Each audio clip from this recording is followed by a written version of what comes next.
اب ایک اور بات جو تھی متفرق باتوں میں سے، بنگلہ دیش میں چٹاگانگ وغیرہ کی طرف بہت زبردست تباہی آئی ہے، اور سینکڑوں افراد ہلاک، ہزارہا گھر بالکل اکھڑ گئے ہیں، نشان تک نہیں رہا ان کا۔ وہاں جو سائیکلون آتا ہے بہت ہی خطرناک ہوتا ہے، میں نے خود بھی دیکھا ہوا ہے بنگلہ دیش میں، ایک بار نہیں کئی بار ان طوفانوں کو دیکھا ہے۔ ایسی کیفیت ہے کہ انسان کی کچھ پیش نہیں جاتی اس کے سامنے۔ وہ از دفعہ ایک چھت سے چیزیں اڑتی ہیں، مثلا ٹینوں کی چھتیں ہیں، تو وہ تلوار کی طرح گردن کاٹ کے نکل جاتی ہیں، اور اچانک آدمی گر جاتا ہے۔ ایک دفعہ ہمارے ہاں نہیں، ان کے انصر صاحب کے گھر مجھے بلایا ہوا تھا انہوں نے، تو ان کا بچہ باہر گیا تھا، وہ ذرا دیر ہو گئی، آیا نہیں، اور وہ کافی پریشان تھے کیونکہ اس عرصے میں اس کے جانے کے بعد ایک طوفان آ گیا، اور فوری طور پر آیا ہے، اچانک کسی کو نہیں سمجھ آئی کہ کیا ہو رہا ہے۔ خیر بہت دیر ہو گئی، کافی ہم پریشان تھے، دعا بھی کرتے رہے رات شام کو 2-3 گھنٹے کے بعد پھر پتہ چلا کہ وہ طوفان میں ادھر آ رہا تھا، تو رکشے پہ بیٹھ کے آ رہا تھا۔ اچانک اس نے دیکھا کہ ایک رکشے والا جو تھا وہ بے ہوش ہوا، یہ اس کی وجہ سے اس کو تاخیر ہو گئی، وہاں ایک ہنگامہ برپا ہو گیا۔ رکشہ والا ادھر دیکھ رہا تھا ایک طرف، تو اچانک اس نے دوسری طرف دیکھا تو ایک آدمی بغیر سر کے چل رہا تھا۔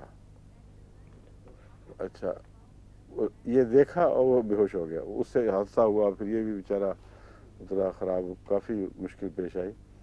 واقعہ اس نے یہ بتایا کہ ایک چھت سے ٹین کی چادر اتر کے اڑتی ہوئی تیزی سے گزر رہی تھی، چلتے ہوئے آدمی کی عین گردن کے اوپر لگی اور سر اڑا دیا، اور وہ ابھی گرم جسم تھا، ایک دم گرا نہیں بلکہ 1-2 قدم اسی زور میں آگے لے گیا، اور رکشے والے نے اس وقت دیکھا جب وہ سر اترا ہوا تھا، صرف بیچارے کی باڈی چل رہی تھی، تو وہ بے ہوش ہوا، اس سے پھر تھوڑا سا ایکسیڈنٹ ہوا، پھر اس کو دیر ہوئی۔ وہاں بڑے خوفناک آتے ہیں طوفان، اور جب آتے ہیں تو بڑے بڑے درخت اور بڑے بڑے مضبوط مکان یوں اڑ جاتے ہیں کہ ان کا نشان تک نہیں رہتا، لیکن درخت بڑی کثرت سے ضائع ہوتے ہیں۔ ایک تو بنگلہ دیش کو یہ بھی مشکل ہے، پہلے ہی وہاں درختوں کی کمی ہو چکی ہے، اوپر سے طوفان آتے ہیں، تو اللہ تعالیٰ فضل فرمائے، دعاؤں میں یاد رکھنا چاہیے۔ ساری دنیا کی جماعتوں کو بنگلہ دیش کو دعا میں یاد رکھنا چاہیے، اور اس کے علاوہ میں نے مدد کے لیے بھی کہہ دیا تھا فوراً، چٹاگانگ کی جماعت کو، خدام کو خاص طور پر بہت کام کرنا ہوگا۔ جہاں تک مالی امداد کا سوال ہے، وہ سب دنیا کی جماعتوں سے انشاءاللہ رقمیں ملتی رہتی ہیں، خود کا خیرات جماعت جو بھیجتی ہے اس میں سے ہم انشاءاللہ خرچ کریں گے۔ وہ علیحدہ تحریک نہیں ہے، مگر اگر کسی کو اپنے طور پر دلی محبت سے کچھ ان کے لیے پیش کرنا چاہے تو شوق سے کرے۔ بہرحال بنگال کی جماعت کو میں اس وقت مخاطب ہو کے کہہ رہا ہوں کہ آپ پورے حوصلے کے ساتھ امدادی کارروائی کریں، دوسرے علاقوں سے بھی اگر خدام جا سکتے ہیں وہاں بھائیوں کی خدمت کے لیے، کیونکہ بہت ہی مشکلات پیدا ہوتی ہیں، بعض علاقوں میں پانی نہیں بالکل ملتا، بعض دفعہ وبائی امراض ہیضہ وغیرہ پھوٹ پڑتی ہیں۔ ہیضے کے ضمن میں تمام خدام کو بعض دوائیں ساتھ رکھنی چاہیے۔ ہیضے کے توڑ کے لیے ایک عمومی دوا ہے، وہ سلفر ہے، وہ اگر سلفر کھلائی جاتی رہے تو اس سے ہیضے کی قسم کے جراثیم کے خلاف جسم میں دفاع پیدا ہو جاتا ہے۔ 200 طاقت میں 2-3 دن روزانہ دی جائے، پھر ہفتے میں 2-3 دفعہ دی جائے جب تک یہ وبا ہے۔ عموماً میں نے دیکھا ہے اس کا بہت ہی اچھا اثر پیدا ہوتا ہے۔ دوسری چیز ہے کیمفر۔ ہر ہیضے کی علامت کے آغاز ہی میں ذرا سی متلی بھی ہو تو کیمفر دے دیا جائے تو اللہ کے فضل سے کافی مفید ہوتا ہے۔ پھر آغاز میں ایکونائٹ دینے کا رواج ہے ہی. اگر خدا نخواستہ ایسے علاقے میں ایسا کہیں جانا ہو جہاں ہیضہ پہلے ہی قبضہ کر چکا ہو، اس میں بڑی تکلیف دہ نظارے سامنے آتے ہیں. 2-3 قسم کے ہیضے ہیں، ان کے لیے میں بھی آپ کو بتا دیتا ہوں. ہیضے کی وہاں کے خدام معمولی سستی دوائیں ہیں، وہ بہت بڑی تعداد میں مریضوں کو معمولی چند دواؤں سے فائدہ پہنچایا جا سکتا ہے. ایک ہے کیمفر، جیسا کہ میں نے بیان کیا ہے.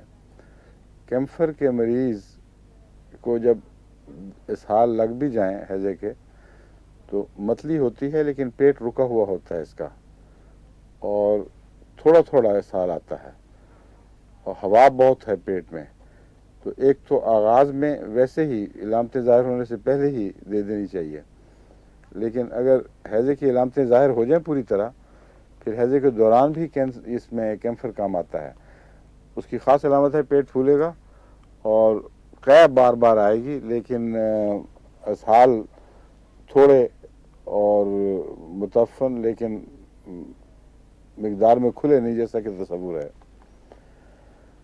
اگر اس کے برعکس صورت ہو، قے بھی کھلی ہو اور اسہال بھی بے حد کھلے، یہاں تک کہ دیکھتے دیکھتے مریض نڈھال ہو جائے اور پانی جسم کا سوکھ جائے، ایسی صورت میں وریٹرم البم دوا بہت ہی مفید ہے.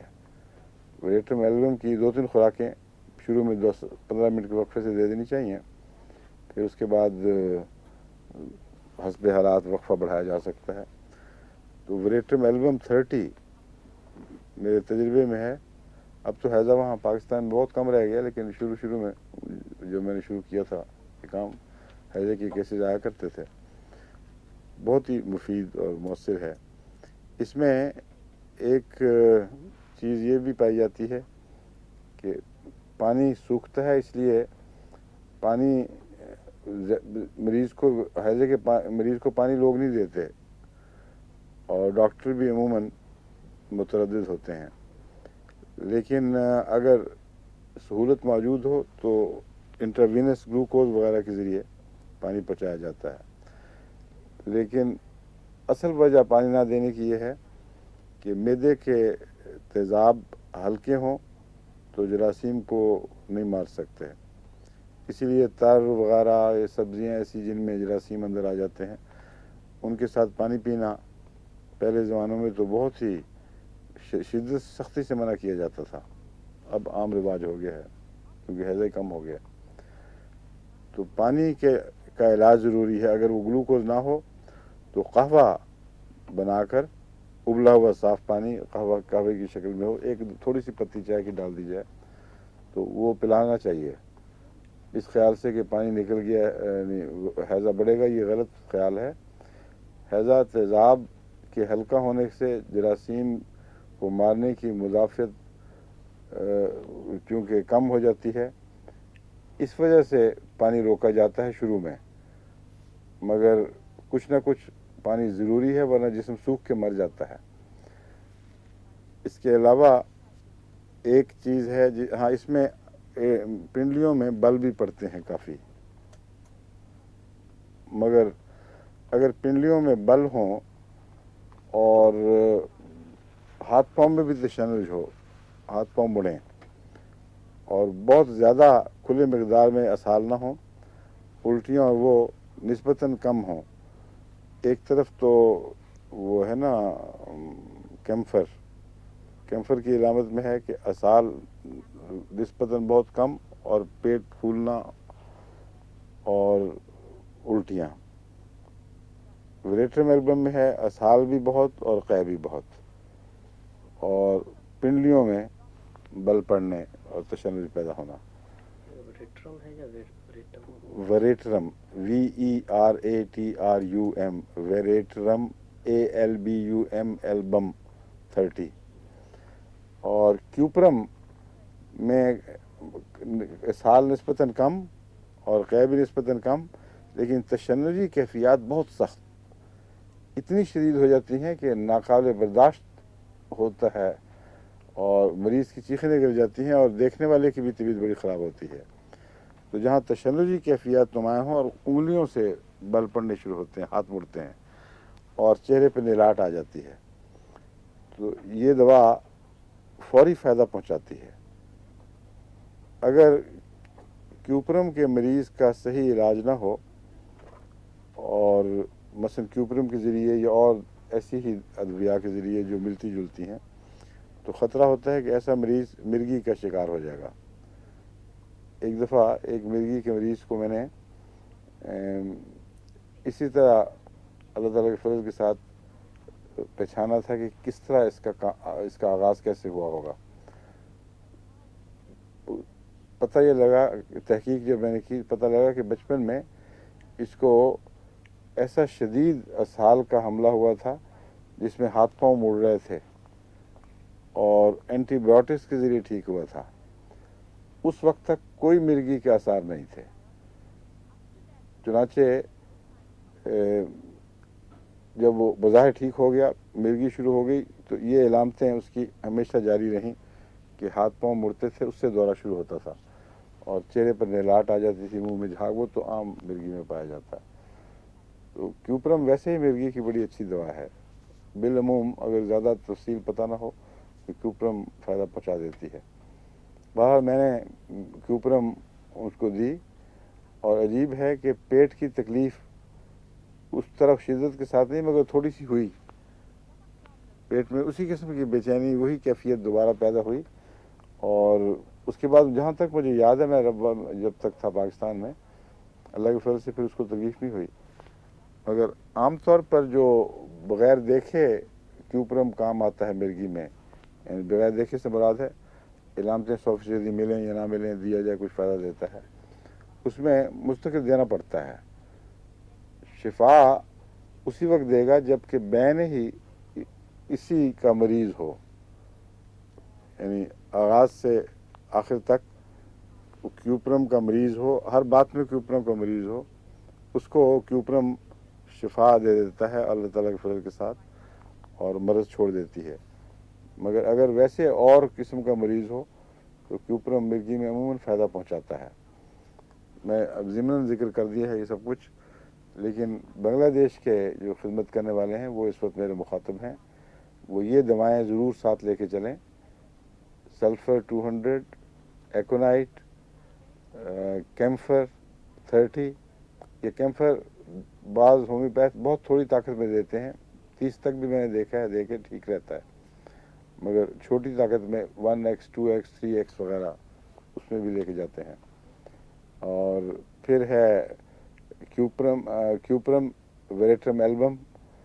اور اس کے علاوہ اگر بعض صورتوں میں آرسنک وغیرہ بھی رکھا جائے پاس تو وہ بھی مفید دیتا ہے. کاربو ویج بعض دفعہ بہت فائدہ دیتی ہے، کیونکہ مریض ایک دم ڈوب جاتا ہے اور دفاعی طاقتیں ختم ہو جاتی ہیں اور موت کسی کیفیت. پیشانی ٹھنڈی، پسینہ ٹھنڈا ہوتا ہے، جو بعض لوگ سمجھتے ہیں کہ موت کا ٹھنڈا پسینہ ہے، اس وقت کاربوویج کی ایک آدھ خوراک فوری اثر دکھاتی ہے اللہ کے فضل کے ساتھ. اتنا تیز زود اثر دوا میں نے اور کوئی نہیں دیکھی کہ جب مرض اپنی انتہا کو پہنچ جائے اور فوراً اس کو جس طرح وہ کک کر کے واپس لانا ہو، تو کوئی ٹیکہ ایسا زود اثر نہیں جس طرح کاربوویج کی ایک خوراک. بعض دفعہ مریض بے ہوش ہے، اس کو کوئی ہوش ہی نہیں، سب کچھ ڈوب چکا ہے اور ماتھا ٹھنڈا ہے لیکن ابھی سانس کی رمق باقی ہے، تو لب بھی اس کے تر کر دیں کاربوویج سے تو اللہ تعالیٰ کے فضل سے فوراً رد عمل شروع ہو جاتا ہے. تو یہ کاربوویج رکھنی بھی ضروری ہے. اللہ تعالیٰ آپ کو ہمت دے، توفیق دے. اپنا بھی خیال رکھیں، سلفر وغیرہ کھا کے جایا کریں، پانی کا انتظام رکھیں، ڈاب وہاں پیا کریں. ڈاب اگر مل جائے ان حالات میں، اللہ بہتر جانتا ہے. مگر خدا تعالیٰ نے بنگلہ دیش کو اصل جو اپنی طرف سے شفا یافتہ یا ڈسٹلڈ واٹر عطا فرمایا ہے، وہ ڈاب ہے. ڈاب کہتے ہیں ناریل کو، جس کے اندر ابھی پانی کچا ہو. اور وہ وہاں عام حالات میں تو پہلے بھی کچھ مہنگا ہونا شروع ہو گیا تھا، اب تو میرا خیال زیادہ ہی ہو گیا ہوگا ان بیچاروں کو اس ان حالات میں ملے نہ ملے، مگر ہم جب سفر پہ جاتے تھے تو اپنے ساتھ لے جایا کرتے تھے کچھ، اور اگر 2-3 دن کا سفر ہو تو اس کا علاج یہ ہے زیادہ بوجھ اٹھانے کی بجائے پلاسٹک کی بوتلوں میں اس کا پانی کر کے اس کو فریز کر دیا جائے، وہ پھر جب تک وہ آہستہ آہستہ گرم ہوتا ہے اور پگھلتا اور پھر خراب ہونے کے میں وقت لیتا ہے، اس عرصے میں 3 دن کے اندر اندر پانی پی لے آدمی تو کوئی نقصان نہیں، ورنہ اتنے بڑے ڈاب وہ کہاں بیچارے اٹھا کے پھریں گے اور کہاں کہاں پہنچیں گے۔ تو یہ عمومی نصیحتیں ہیں، اور محبت اور پیار سے سب دکھ والوں کے دکھ دور کرنے کی کوشش کریں۔ اچھا جی، اب شروع ہو جائے وہ بدمزگی۔ وہی مولانا محمد یوسف لدھیانوی کا جو رسالہ ہے، مولانا نہ مولوی صاحب کہا کرو بے شک، جی مولانا کا بعض منہ سے نکل جاتا ہے غلطی سے، مجھے پتہ ہے، لیکن اس کا اصل مطلب ہے ہمارے آقا، ہمارے اللہ معافی دے، جن کے آقا ہیں ان کو لے ڈوبے ہیں، ہم ان کو خواہ خواہ مولانا کہیں۔ صحیح ہے۔ مولوی صاحب ادب سے نام لینا چاہیے۔ ہاں ان کا جو رسالہ ہے قادیانیوں اور دوسرے کافروں کے درمیان فرق، اس میں وہ ختم نبوت ختم کے بارے میں کہہ رہے تھے کہ سیل مانے ہیں، ہاں، یہ تو کافی ابھی کام باقی ہے۔ کچھ اس کا باقی ہے۔ بات جو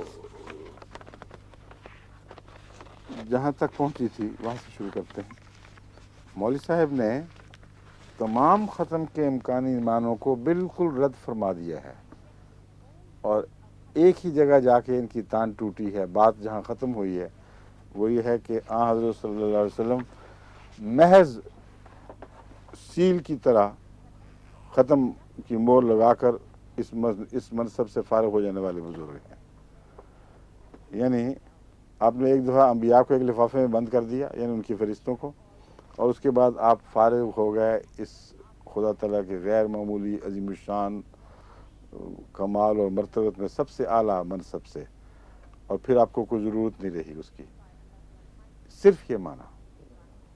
وجہ یہ ہے کہ دوسرے ہر معنی میں جس کی تائید امت کے صلحاء اور بزرگ کرتے چلے آئے ہیں، جماعت احمدیہ کی تائید ہوتی ہے، اور یہ ان مولویوں کو برداشت نہیں۔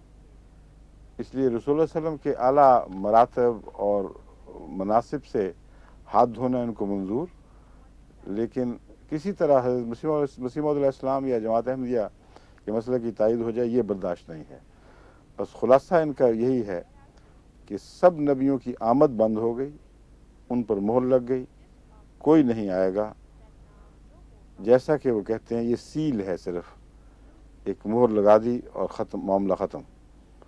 کہتے ہیں اب نہ تو اس فہرست سے کسی کو نکالا جا سکتا ہے، نہ اس میں کسی اور نام کو داخل کیا جا سکتا ہے، کیونکہ محمد رسول اللہ علیہ وسلم نے آ کر اس فہرست کو سیل کر دیا جو خدا کے پاس تھی، اور وہ خدا تعالیٰ کے پاس تھی تو پہلے ہی سیل ہوگی، وہ اس میں کسی کو کیا حق تھا یا کیا طاقت تھی کہ وہ داخل کرے کچھ یا کچھ نکالے۔ اس لیے رسول اللہ علیہ وسلم کا منصب ان کے نزدیک صرف آخر پر آ جانا ہے، اس کے سوا کچھ نہیں۔ اور تمام اہل علم اور بزرگ علماء جو خود دیوبند کے بانی مبانی ہیں، وہ کہتے ہیں یہ جوہراء کا مسلک ہے، یہ علماء اور اہل شرف اس بات کو تسلیم نہیں کرتے۔ اب میں بمعنی کسوٹی حوالے بتاتا ہوں کہ اصل مراد کیا ہے کسوٹی سے۔ یہ تو کہتے ہیں صرف آخری کے معنی اور کوئی معنی نہیں، اب سنیے کیا کیا معنی ہیں، اور حضرت اقدس مسیح موعود علیہ السلام نے بھی جہاں جہاں کسوٹی کے اعتبار سے حضرت اقدس محمد رسول اللہ صلی اللہ علیہ وسلم کے عظیم الشان مناقب بیان فرمائے ہیں اور صفات حسنہ پر روشنی ڈالی ہے، وہ تو ایک عظیم عبارتیں ہیں جس سے روح وجد میں آ جاتی ہے۔ حضرت ابو الحسن شریف رضی المتوفیٰ 406 ہجری، جو حضرت امام موسیٰ کاظم کے اولاد میں سے ایک عالی پایا عالم تھے، خاتم النبیین کی معنی بیان فرماتے ہیں، حاضہ استعارتم والمراد بها ان اللہ تعالی جعلہ صلی اللہ علیہ وسلم حافظ لشرائع الرسل علیہم السلام وکتبہم وجامع لمعالم دینہم وآیاتہم کالخاتم الذی یتبع بہ علی الصحائف وغیرہا لحفظ ما فیہا ویکون علامتاً علیہا تلخیص البیان فی مجازات القرآن. یہ ایک مثال دیتے ہیں ڈاک خانے کی. مولوی صاحب کو صرف ایک مثال یاد ہے کہ خاتم کی اس کے سوا کوئی مثال ہی نہیں، کہ ڈاک خانے میں لفافہ بند کر کے اوپر مور لگ گئی، یہ ہے خاتم. رسول اللہ علیہ وسلم خاتم ہیں یا خاتم لگانے والے تھے، اس تفصیل میں بھی مولوی صاحب نہیں جاتے، کیونکہ لفظ خاتم کا مطلب تو خود مہر ہے. اور خاتم کی ایک قرات ہے جو قرآن کریم کی، جو خدا تعالیٰ کی طرف سے قرآن میں داخل فرمودہ قرات ہے، اس سے باہر ملتی ہے. یعنی احادیث میں اس کا ذکر ملتا ہے، اس کو ثانوی قرات کہتے ہیں. لیکن جو اللہ کی پسندیدہ قرات ہے، جو قرآن کریم میں داخل اور محفوظ فرما دی گئی ہے، وہ یہی ہے. خاتم نہیں بلکہ خاتم. اور خاتم کا مطلب ہوتا ہے ختم کرنے والا، خاتم کا مطلب ہوتا ہے مہر، اور اس سے مجازن یہ معنی لیے جاتے ہیں صاحب خاتم، یعنی مہر والا. تو مولوی صاحب کے نزدیک رسول کریم صلی اللہ علیہ وسلم کی خاتمیت کا معنی صرف آخری ہے، بئی معنی کہ مہر لگا کر لفافہ سیل کر دیا اور بات ختم ہو گئی. لیکن سوال یہ ہے کہ جو باہر ہے وہ ان نبیین میں داخل ہے کہ نہیں، یہ مسئلہ نہیں چھیڑتے. خاتم خود ان نبیوں میں سے ہے یا ان کے علاوہ کوئی چیز ہے، کیونکہ جس ڈاکخانے کی مہر کا ان کے دماغ پر قبضہ ہے، وہ مہر اس مضمون کے ساتھ کوئی تعلق نہیں رکھتی جو لفافے کے اندر بند ہو گیا اور جس پر لفافے پر ڈاکخانے والے نے مہر لگا دی. وہ ہم جنس نہیں ہیں، ایک دوسرے سے ان کا کوئی تعلق نہیں. اور مہر کا مطلب ہے وہ ایک باہر کی چیز یہ بتانا چاہتی ہے کہ جو کچھ تھا وہ اندر ہے، باہر اب کچھ نہیں. تو کیا نعوذ باللہ من ذالک حضرت اقدس محمد مصطفیٰ صلی اللہ علیہ وسلم خود زمرہ انبیاء سے باہر نکل گئے؟ اگر نہیں تو مولوی صاحب کو خدا کا خوف کرتے ہوئے یہ تو بہرحال ماننا پڑے گا کہ سب نبی اس تحریر کے اندر تھے، محمد رسول اللہ باہر تھے.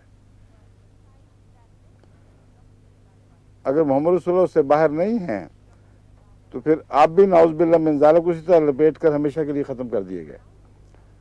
تو یہ جو بچگانہ مثالیں لوگوں کے سامنے رکھتے ہیں، اس پر عام لوگ غور کرنے کی صلاحیت نہیں رکھتے، اس لیے سمجھانا پڑ رہا ہے. یہ لازم ہے ہر مسلمان جس کو رسول اکرم صلی اللہ علیہ وسلم کی ذرا بھی محبت اور رسول اللہ علیہ وسلم کی ذرا بھی عظمت اس کے دل میں ہو، یہ وہم بھی نہیں کر سکتا کہ آپ اس طرح کی مہر ہیں جیسے ڈاکخانے کی مہر، اور نبی اندر اور آپ باہر.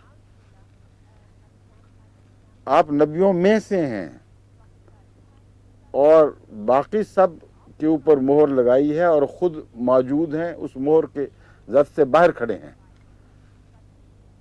اس مفہوم کے سوا کوئی مفہوم عقل میں آ ہی نہیں سکتا. اس پہلو سے جب آپ دیکھیں گے تو پھر دیکھیں مضمون کتنا پھیلتا ہے اور کتنی اس میں عظمت دکھائی دینے لگتی ہے. انسان کو عظمت تو ہے ہی، لیکن بعضوں کو دکھائی نہیں دیتی.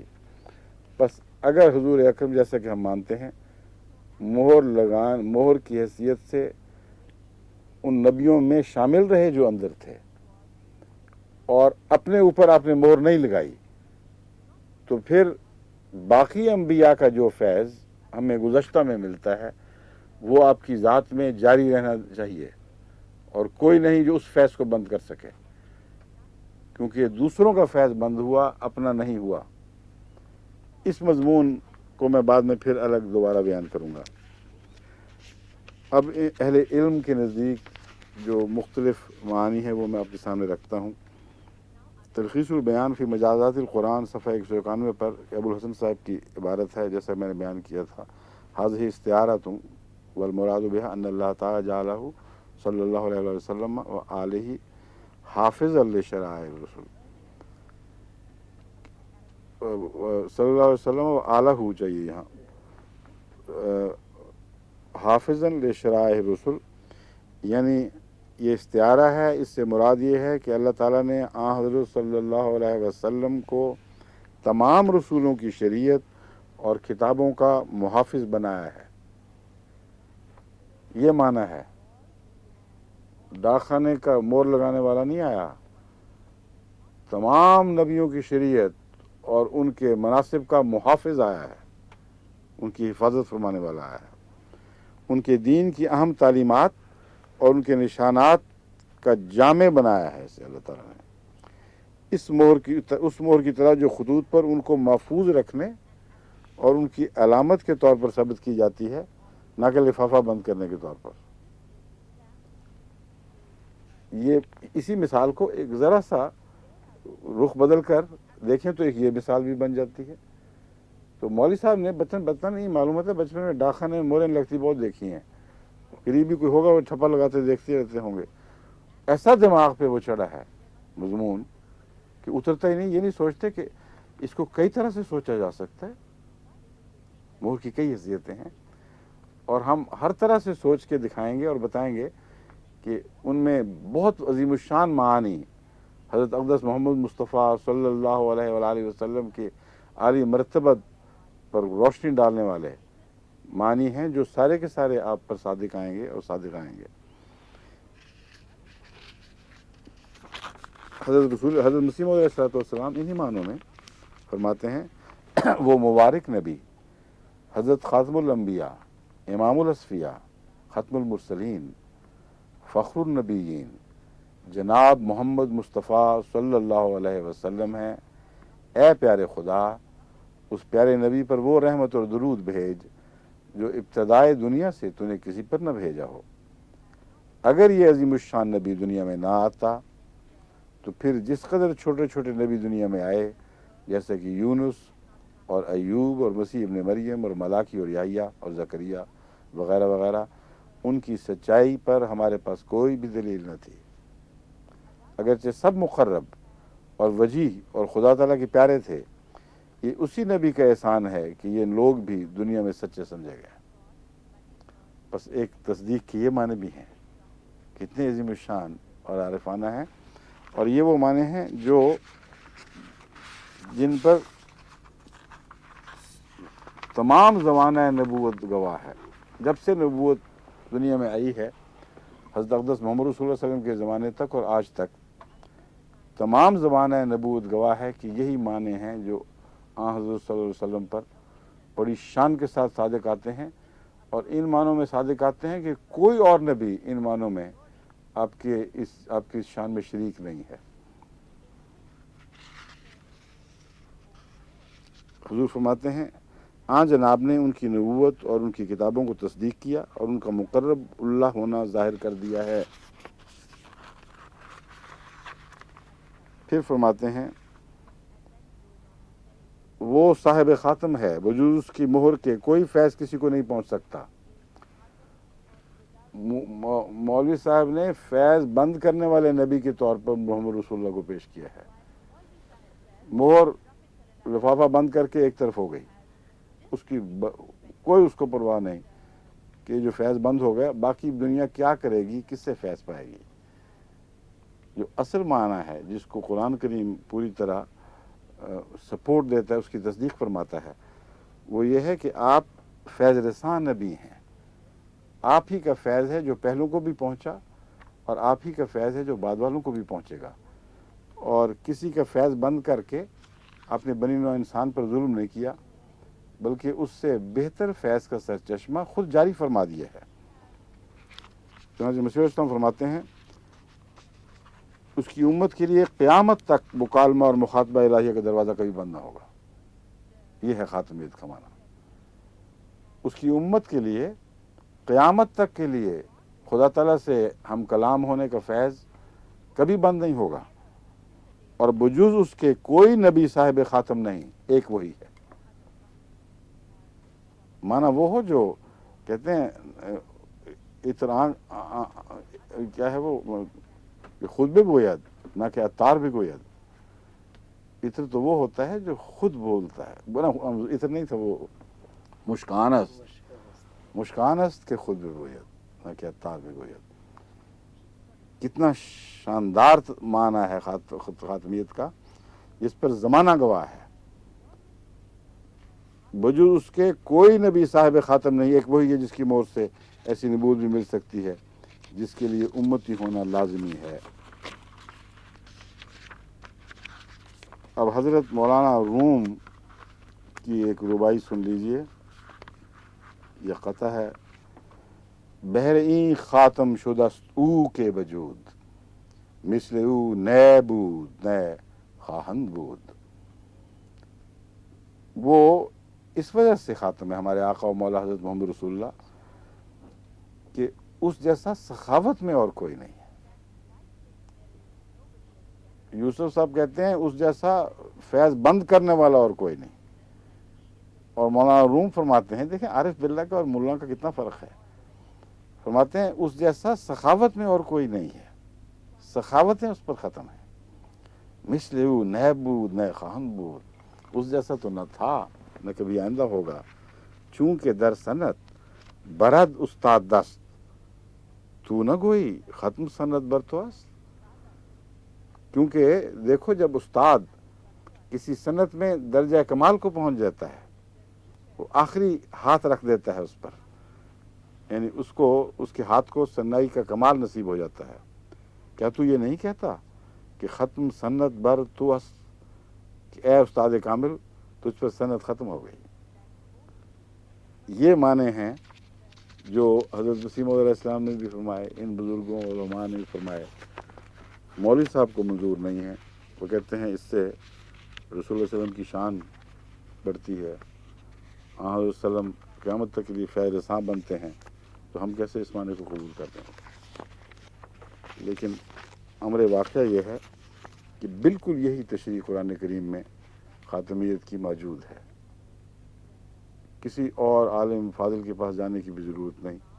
وہ آیت کریمہ جس کا میں نے کئی دفعہ ذکر کیا ہے اور تلاوت کر کے سنائی ہے، اعوذ باللہ من الشیطان الرجیم، وَمَن یُطِعِ اللَّهَ وَالرَّسُولَ فَأُولَٰئِکَ مَعَ الَّذِینَ أَنْعَمَ اللَّهُ عَلَیْہِم مِّنَ النَّبِیِّینَ وَالصِّدِّیقِینَ وَالشُّہَدَاءِ وَالصَّالِحِینَ وَحَسُنَ أُولَٰئِکَ رفیقا، کہ محمد رسول اللہ نے سب دوسرے نبیوں کے فیض کو اگر بند کیا ہے تو انسان پر ظلم نہیں کیا، کیونکہ بہتر فیض جاری فرما دیا ہے۔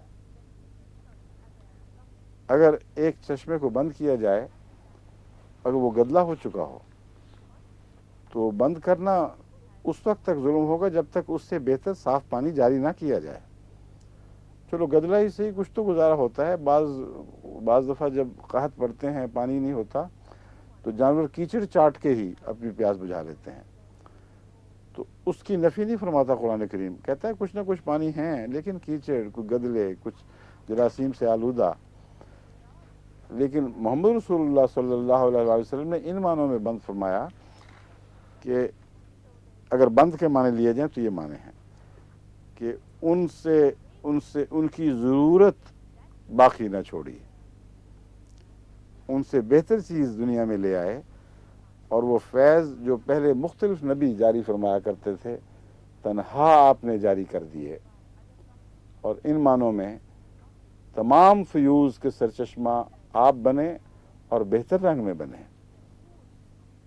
بس اگر کوئی کسی کے دیے کو بجھا دے کہ جی اچھا نہیں، جو ہلکی ہلکی روشنی دیتا ہے، کچھ لرز بھی رہا ہے، کچھ سائے سے اچھل رہے ہیں ارد گرد، اچھا نہیں لگ رہا، اور کوئی روشنی نہ دے تو بڑا ظالم ہوگا۔ کوئی کہہ سکتا ہے کہ میاں یہ بھی غریب بیچارے دیے نے کیا قصور تھا، اگر اور روشنی نہیں دینی تھی تو اسی کو رہنے دیتے۔ مولوی صاحب یہ کہتے ہیں، یعنی نظر یہ آ رہا ہے بظاہر کہ محمد رسول اللہ علیہ وسلم بند کرنے تو والے تو ہیں لیکن فیض رسان نہیں، کیونکہ ان کے نزدیک سارے نبی اس فہرست میں شامل ہیں، اور اگر محمد رسول اللہ علیہ وسلم کو یہ نبیوں میں شمار کرتے ہیں تو پھر اس فہرست میں ہونا لازم ہے۔ وہ کس طرح مہر لگی باہر جب آپ اندر تھے، یہ بھی انہوں نے کبھی غور نہیں کیا، مگر اگر آپ باہر تھے تو اس فہرست سے ایک نبی تو باہر نکلا ہے، اور باہر رہ کر اس کا فیض جاری رہا۔ قرآن یہ فرما رہا ہے، ہمیشہ کے لیے جاری رہا، من یطع اللہ والرسول۔ اس کے اوپر پھر مزید آئندہ بھی بات کروں گا۔ یہاں یہ معنی خاص طور پر میں سمجھانا چاہتا ہوں کہ حضرت مسیح موعود علیہ السلام نے فرمایا کہ آپ جیسا کوئی بھی نہیں، ایک بھی نہیں،